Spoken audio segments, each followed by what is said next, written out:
Hey guys, Christian here. Today is Tuesday. It is April the 21st, 2015. And today I want to talk to you guys about where you are at, where I'm at, and where we're going, and how we're going to get there, okay? Yesterday I was reading in First Chronicles, and in First Chronicles I ran across some section where I think it's in the section where it's talking about so-and-so begat, so-and-so begat. There's a lot of that. But there's some good stuff in there, and one of the things I ran across was this numbering of these warriors, and it was talking about these particular warriors and said that they were prepared for battle, all right, skilled warriors. And I thought that's interesting because I would just think a warrior's a warrior. One warrior's the same as the next, but they're not, and the Bible's very clear on that, that there are some warriors who are skilled. You wouldn't specify that if there wasn't something else, some other type, right? And thought about that some yesterday and last night, and this morning I was thinking about it again before I made this video. But as I was sitting outside thinking about it, my brother-in-law, who's a police officer, came up and started talking to me about this call that they got this morning. And they got this call that there was a naked woman in a yard, and so they, okay, we go check this out. So they go up there, and sure enough, there's a woman naked as a blue jay laying in her yard. Come to find out, and they're trying to figure out, what's going on. She'd been out there for hours, and she was leaning up against this tree. And they asked her, "What are you doing out here?" And she said, "Well, I'm trying to get to Jesus." And she points to the sun in the sky. And then she starts to quote the book of Eli to them and stuff like that. And first off, there's no book of Eli in the Bible. The book of Eli is the name of a movie, so just so you know. And I thought, that's a great picture of where a great deal of the church is at spiritually, not physically, but spiritually.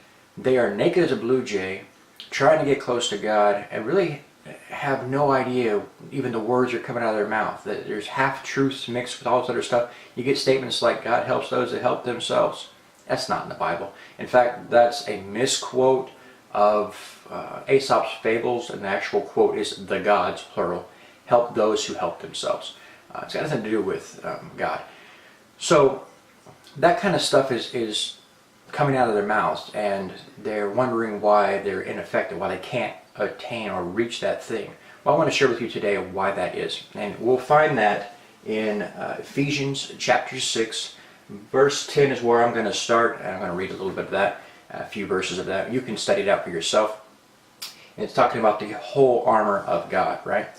So I'm going to start here. It says, a final word, and I'm reading in the New Living Translation because that's what I'm currently reading right now. It says, a final word.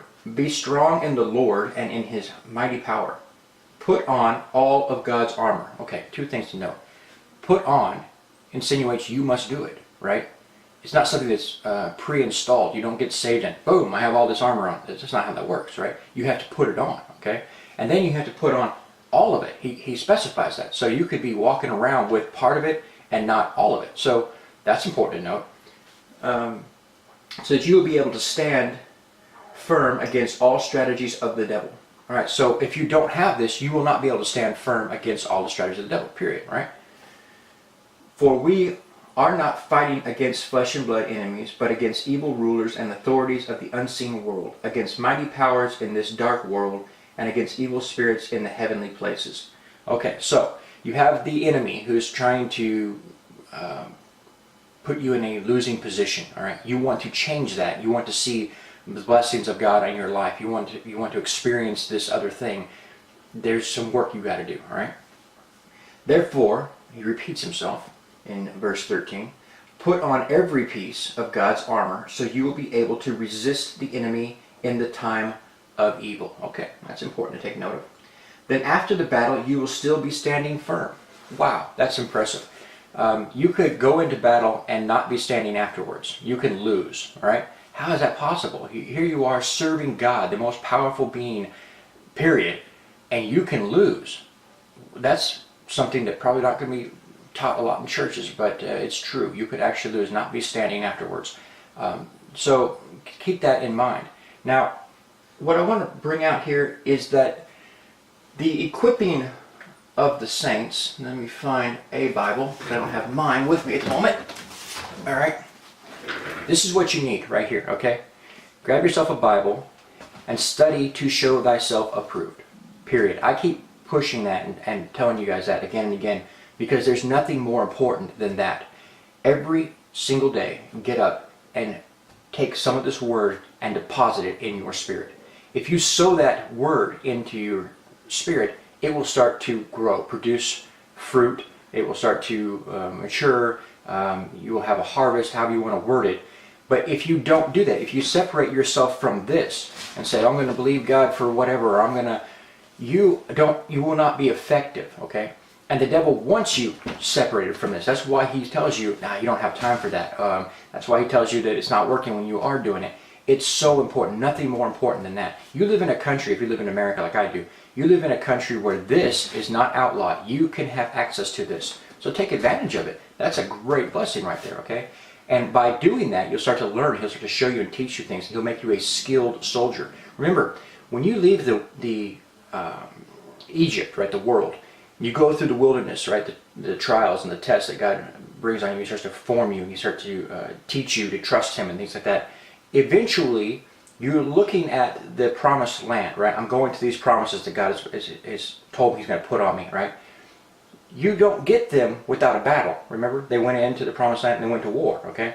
So there's going to be a battle, and this right here is talking about that battle, okay? So you want to stand and be successful at that so you can take the land, right? You can't do that if you don't put in the time first, right? You get that skill, okay? So that's what I want to share with you guys today, and I'm not trying to harp. I know it sounds like I'm always harping about that, but that's what changed my life right there. It was when I started studying and reading and consistently doing so. I started to see things. He started to reveal his word to me. And when you first start out, yeah, you're not going to understand a lot of this, and that's completely understandable. But he's going to start to show you this verse. All of a sudden it's going to pop out to you. Oh yeah, I understand that verse. I didn't understand it before. I do now. And then piece by piece, you start putting these pieces together. You see how things work together. I just want to share it with you guys today. Be encouraged. If you're not reading, start. If you are, continue to do so. God bless. Take care, and I will see you again tomorrow.